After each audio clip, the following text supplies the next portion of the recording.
ಕರ್ನಾಟಕದ ಇತಿಹಾಸ ನಾವೆಲ್ಲರೂ ಓದಿದ್ದೀವಿ ಸರ್. ಕರ್ನಾಟಕದ ರಾಜರ ಬಗ್ಗೆ ನಾವೆಲ್ಲರೂ ತಿಳ್ಕೊಂಡಿದ್ದೀವಿ. ಕೆಲವು ಸಿನಿಮಾಗಳು ಬಂದಿವೆ ಅದರ ಬಗ್ಗೆ. ಸ್ಟಾರ್ಟ್ ಫ್ರಮ್ ಕದಂಬರಿಂದ ವಿಜಯನಗರ ಸಾಮ್ರಾಜ್ಯ, ಮೈಸೂರು ಮನೆತನದವರೆಗೆ ಎಲ್ಲ ತಿಳ್ಕೊಂಡು ಬಂದಿದ್ದೀವಿ. ಆದರೆ ನನ್ನ ಕುತೂಹಲ ಇರೋದು, ಈ ಪಠ್ಯವನ್ನು ಹೊರತುಪಡಿಸಿ ನಾವೇನಾದರೂ ನಮ್ಮ ಮುಂದಿನ ಜನರೇಷನ್ಗೆ, ಇಂದಿನ ಜನರೇಷನ್ಗೆ ತಿಳಿಸ್ಬಹುದಾ? ನಾನು ಒಂದು 2-3 ಪುಸ್ತಕಗಳನ್ನು ಓದಿದಾಗ ಆವತ್ತಿನ ಸಮಾಜ ಹೇಗಿತ್ತು ಅನ್ನೋದನ್ನು ತಿಳಿಸ್ಕೊಟ್ಟಿದ್ದಾರೆ. ಆವತ್ತಿನ ಕೆಲಸ ಹೇಗಿತ್ತು, ವ್ಯವಸಾಯ ಶುರು ಆಗಿದ್ದು ಹೇಗೆ, ಇಂಥದ್ದೆಲ್ಲವೂ ಬಹಳ ಕುತೂಹಲ ಹುಟ್ಟಿಸೋ ವಿಷಯ. ಕೆಲವೊಂದು ಶಾಸನಗಳ ರೆಫರೆನ್ಸ್ ನಮಗಿದೆ ನಿಜ, ಬಟ್ ಅದರ ಆಳ ಆಗಲ ನಮಗೆ ಗೊತ್ತಿಲ್ಲ. ಸೊ ಹಾಗಾಗಿ ನಿಮ್ಮ ಜೊತೆ ಕೂತ್ ಮಾತಾಡೋದಕ್ಕೆ ಇದಕ್ಕಿಂತ ಬೆಸ್ಟ್ ವಿಷಯ ಇನ್ನೊಂದಿಲ್ಲ ಅಂತ ನನಗೆ ಅನ್ನಿಸ್ತು. ಎಲ್ಲಿಂದ ಶುರು ಮಾಡೋಣ? ಖಂಡಿತ. ಐ ಮೀನ್, ನೀವು ಈ ವಿಷಯ ತೊಗೊಂಡಿರೋದೇ ಬಹಳ ಶ್ಲಾಘನೀಯ ಅಂತಲೇ ಹೇಳಬೇಕಾಗತ್ತೆ. ಎಲ್ಲಿಂದ ಎಲ್ಲಿಯವರೆಗೆ ಕರ್ನಾಟಕ ದೇಶ ಅನ್ನೋದನ್ನ ನಮ್ಮ ವೀಕ್ಷಕರಿಗೆ ಅಲ್ಲಿಂದ ಶುರು ಮಾಡೋಣ. ಆಗಲಿ, ಒಳ್ಳೆ ಪ್ರಶ್ನೆ ಇದು. ಈಗ ಕರ್ನಾಟಕ ಶಬ್ದಕ್ಕೆ ಇತ್ತೀಚಿನ ತನಕ 1956 ಅಥವಾ 71 ಅನಿಸುತ್ತೆ, ನನ್ನ ನೆನಪು ಸರಿಯಾಗಿದ್ದರೆ, ಕರ್ನಾಟಕ ಆಗಿರಲಿಲ್ಲ, ಕರ್ನಾಟಕ ಆಗಿತ್ತು. ನಕಾರ ಇತ್ತು, ನಕಾರ ಇರಲ್ಲ, ಕರ್ನಾಟಕ ಅಂದರೆ ಇದರ ಮೂಲ ಬರೋದು ಸಂಸ್ಕೃತ. ಬೇರೆ ಬೇರೆ ಉತ್ಪತ್ತಿ ಹೇಳ್ಬೋದು. ಒಂದು ಮೂಲದ ಪ್ರಕಾರ ಕರ್ಣೇಶು ಅಟತಿ ಇತಿ ಕರ್ನಾಟಕ ಅಂತ. ಕರ್ಣ ಅಂದರೆ ಕಿವಿ, ಕಿವಿ ಒಳಗೆ ಯಾವುದು ಸದಾ ಅನುರಣಿಸುತ್ತದೋ ಅದು ಕರ್ನಾಟಕ ಅಂತ. ಸೊ ಹೀಗಾಗಿ ಜೊತೆಗೆ ಇನ್ನು ಬೇರೆ ಬೇರೆ ರೀತಿಯಲ್ಲೂ ಮಾಡ್ಬೋದು. ಕನ್ನಡ ಭಾಷೆಗೆ ಕನ್ನಡ ಕಸ್ತೂರಿ ಅಂತಾರೆ. ಕಸ್ತೂರಿ ಅಂದರೆ ಕಸ್ತೂರಿ ಮೃಗ, ಜಿಂಕೆಯ ಒಂದು ಪ್ರಭೇದ. ಆ ಗುಂಪಿಗೆ ಸೇರುವಂತಹ ಒಂದು ಪ್ರಭೇದಕ್ಕೆ ಕಸ್ತೂರಿ ಮೃಗ ಅಂತ ಕರೀತಾರೆ. ಅದು ಸುಗಂಧ ತನ್ನ ದೇಹದಿಂದನೇ ಅದು ಉತ್ಪತ್ತಿ ಮಾಡುತ್ತೆ. ಹಾಗಾಗಿ ಅಂಥ ಕಸ್ತೂರಿ ಸುಗಂಧ ಉಳ್ಳಂತಹ ಭಾಷೆ ಮಾತಾಡಿದ್ರೆ ಆ ಕಸ್ತೂರಿ ಸುಗಂಧ ನಮಗೆ ಕೇಳೋವ್ರಿಗೂ ಮಾತಾಡೋವ್ರಿಗೂ ಒಂದು ಭಾಸ ಆಗುತ್ತೆ. ಅದಕ್ಕೆ ಕನ್ನಡ ಕಸ್ತೂರಿ, ಅಷ್ಟು ಇಂಪಾಗಿ ಇರುವಂತಹ ಭಾಷೆ ಕನ್ನಡ ಅಂತ. ಇದೆಲ್ಲ ಇದೆ ಬೇಕಾದಷ್ಟು, ಅದು ಬೇರೆ ಎಲ್ಲೋ ಹೋಗುತ್ತೆ. ಇನ್ನು ನೀವು ನಮ್ಮ ಭೌಗೋಳಿಕ ವಿಸ್ತಾರದ ಬಗ್ಗೆ ಕೇಳಿದ್ದೀರಾ, ಅದಕ್ಕೆ ನಾವು ಕಾಲಮಾನ ನಾವು ನೋಡಬೇಕಾಗುತ್ತೆ. ಉದಾಹರಣೆಗೆ ತಗೊಳ್ಳೋ ಹಾಗಿದ್ರೆ, ನಮ್ಮ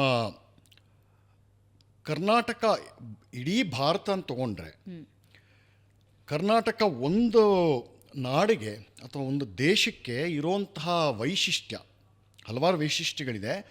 ಬರೀ ಸೀಮಿತವಾದ ಅರ್ಥದಲ್ಲಿ, ರಾಜಕೀಯ ಅನ್ನೋ ಅರ್ಥದಲ್ಲಿ ಅಥವಾ ಸಾಮ್ರಾಜ್ಯ ಅನ್ನೋ ಅರ್ಥದಲ್ಲಿ ತಗೊಂಡ್ರೆ, ಒಂದು ದೊಡ್ಡ ವೈಶಿಷ್ಟ್ಯ ಅಂತಂದರೆ, ಇಡೀ ಭಾರತದಲ್ಲಿ ಬೇರೆ ಬೇರೆ ಕಡೆ ಹುಟ್ಟಂತಹ ಸಾಮ್ರಾಜ್ಯಗಳು, ರಾಜಮನೆತನಗಳ ಪೈಕಿ ಕರ್ನಾಟಕ ಒಂದೇ 3 ಪ್ಯಾನ್ ಇಂಡಿಯಾ ಅಂತ ಏನಾದ್ರೆ ಕರೀತಲ್ಲ ಸಿನಿಮಾಗಳಿಗೆ, ಆ ಥರ 3 ಪ್ಯಾನ್ ಇಂಡಿಯಾ ಎಂಪೈರ್ಸು ಕರ್ನಾಟಕ ಕೊಟ್ಟಿದ್ದು. 3 ಪ್ಯಾನ್ ಇಂಡಿಯಾ ಎಂಪೈರ್ಸ್ ಅಂದರೆ ಭಾರತದಾದ್ಯಂತ ವಿಸ್ತಾರವಾದ ಭೂಭಾಗದ ಆಳದಂತಹ 3 ದೊಡ್ಡ ರಾಜಮನೆತನಗಳು ಕನ್ನಡ ನಾಡಲ್ಲೇ ಹುಟ್ಟಿದ್ದು. ಮೊದಲನೇದು ಬಾದಾಮಿ ಚಾಳುಕ್ಯರು. ಇದು ಕ್ರಾನಾಲಜಿ ಫಸ್ಟಿಂದ ಬರ್ತಾ ಇದ್ದೀನಿ. ಬಾದಾಮಿ ಚಾಳುಕ್ಯರು ಅವರು ಇಲ್ಲಿ ಬಾದಾಮಿ, ನಮ್ಮ ಬಾದಾಮಿ ಇದೆಯಲ್ಲ, ಅಲ್ಲಿಂದ ಹಿಡಿದು ನರ್ಮದಾ ನದಿ ತನಕ ವಿಸ್ತಾರ ಆಗಿತ್ತು ಅಷ್ಟೂ ಪ್ರದೇಶ. ಮತ್ತು ಕೆಳಗಡೆ ಇಡೀ ದಕ್ಷಿಣನೂ ಒಳಗೊಂಡು ನರ್ಮದೆ ಪ್ರದೇಶದ ತನಕ ಒಳಗೊಂಡಿತ್ತು. ಅದಾದ ನಂತರ ನಮಗೆ ಸಿಗುವಂತಹ ಇನ್ನೊಂದು ಪ್ಯಾನ್ ಇಂಡಿಯಾ ಕನ್ನಡ ಎಂಪೈರ್ ಹೇಳೋ ಹಾಗಿದ್ರೆ ರಾಷ್ಟ್ರಕೂಟರದು. ಅವರಾದ ಮೇಲೆ ಬಂದಿದ್ದು ಕಲ್ಯಾಣ ಚಾಳುಕ್ಯರು. ಇವರೆಲ್ಲರಿಗೂ ಅಂದರೆ ಸುಮಾರು ಒಟ್ಟು ಈ 3 ಮಹಾ ಸಾಮ್ರಾಜ್ಯಗಳ ಅವಧಿ ತಗೊಂಡ್ರೆ, ಒಟ್ಟು ಅವಧಿ ತಗೊಂಡ್ರೆ ಸುಮಾರು 600 ವರ್ಷಕ್ಕೂ ಜಾಸ್ತಿ ಇರುತ್ತೆ. ಸೊ ಇದು ನಮ್ಮ ಅಗ್ಗಳಿಕೆ ಅಂತ ನಾವು ಹೇಳ್ಬೋದು. ಇನ್ನು ಚಾಳುಕ್ಯರದು, ಅವರು ಬಿಟ್ಟೋದಂತಹ ಒಂದು ಪಡಿಯಚ್ಚು, ಅವರ ಒಂದು ದಟ್ಟವಾದ ಒಂದು ಛಾಪು ಅಂತ ಹೇಳ್ತಾರಲ್ಲ, ಅದು ಚಾಳುಕ್ಯರೇ ಆಲ್ ಓವರ್ ಇಂಡಿಯಾ ಮಾಡಿದ್ದು. ಅವರ ನಂತರ ರಾಷ್ಟ್ರಕೂಟರು. ಉದಾಹರಣೆಗೆ ಚಾಳುಕ್ಯರನ್ನು ತಗೊಂಡ್ರೆ, ಬಾದಾಮಿ ಚಾಳುಕ್ಯರು, ಕಲ್ಯಾಣ ಚಾಳುಕ್ಯರು, ಇದನ್ನು ಹೊರತುಪಡಿಸಿದ್ರೆ ಗುಜರಾತಲ್ಲಿ ಒಂದು ಚಾಳುಕ್ಯ ಮನೆತನ ಇತ್ತು. ಕಳಿಂಗ ದೇಶ, ಓಢ್ರ ದೇಶ ಅಥವಾ ಒಡಿಶಾ, ಅಲ್ಲೂ ಒಂದು ಕವಲೊಡಿತ್ತು. ಇನ್ನು ಈ ಕಡೆ ಬಂದರೆ, ಆಂಧ್ರಕ್ಕೆ ಬಂದರೆ, ಅಲ್ಲಿ ವೆಂಗಿ ಅಂತ ಇದೆ.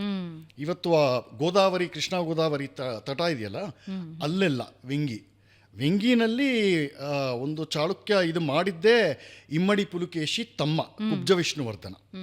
ಸೊ ಅಲ್ಲಿಂದ ಒಂದು ಕವಲೊಡಿಯುತ್ತೆ ಚಾಳುಕ್ಯರದು. ಇನ್ನು ಆ ಕಡೆ ಹೋದರೆ ಗುಜರಾತ್, ಲಾಟ ದೇಶ ಅಂತ ಕರಿತಾ ಇದ್ರು. ಸೌರಾಷ್ಟ್ರ, ಭಾವನಗರ, ಭಾರೂಚು, ಸೂರತ್ತು, ನವಸಾರಿ, ಇದೆಲ್ಲ ಲಾಟ ದೇಶ ಅನ್ನೋ ಇದಕ್ಕೆ ಸೇರ್ತಾ ಇತ್ತು. ಅಲ್ಲಿ ಚಾಳುಕ್ಯರು ಆಳ್ತಾ ಇದ್ರು. ಹ್ಮ್. ನಿಮಗೆ ಆ ಕಡೆ ಗುಜರಾತು, ರಾಜಸ್ಥಾನ, ಮಧ್ಯಪ್ರದೇಶ ಇಲ್ಲೆಲ್ಲ ಈ ಇಷ್ಟು ವಿಸ್ತಾರವಾದ ಭೂಭಾಗಗಳಲ್ಲಿ ನೋಡಿದ್ರೆ ನಿಮಗೆ ಈ ಹೊತ್ತಿಗೂ ಒಂದು ಸರ್ನೇಮ್ ಇದೆ, ಹ್ಮ್. ಸೋಲಂಕಿ ಅಂತ. ಸೋಲಂಕಿ. ಹಾ. ಅದರ ಅಪಭ್ರಂಶ, ಚಾಳುಕ್ಯ ಅನ್ನೋ ಪದದ ಅಪಭ್ರಂಶ ಸೋಲಂಕಿ. ಚಾಳುಕ್ಯ ಮೂಲ ಪದದ ಅಪಭ್ರಂಶ ಸೋಳಂಕಿ. ಓ. ಸೊ ಹೀಗೆ ವಿಸ್ತರಿಸ್ಕೊಂಡಿದೆ ನಮ್ಮ ಏನಂತಾರೆ ಚಾಳುಕ್ಯರದು. ಇದು ನಿಮಗೆ ಎಲ್ಲೂ ಸಿಗಲ್ಲ. ಇನ್ನು ಮುಂದೆ ರಾಷ್ಟ್ರಕೂಟರ ಕಾಲಕ್ಕೆ ನಾವು ಬರೋ ಹಾಗಿದ್ರೆ ಅದು ವ್ಯಾಪ್ತಿನಲ್ಲಿ ಸಿಕ್ಕಾಪಟ್ಟೆ ದೊಡ್ಡದು.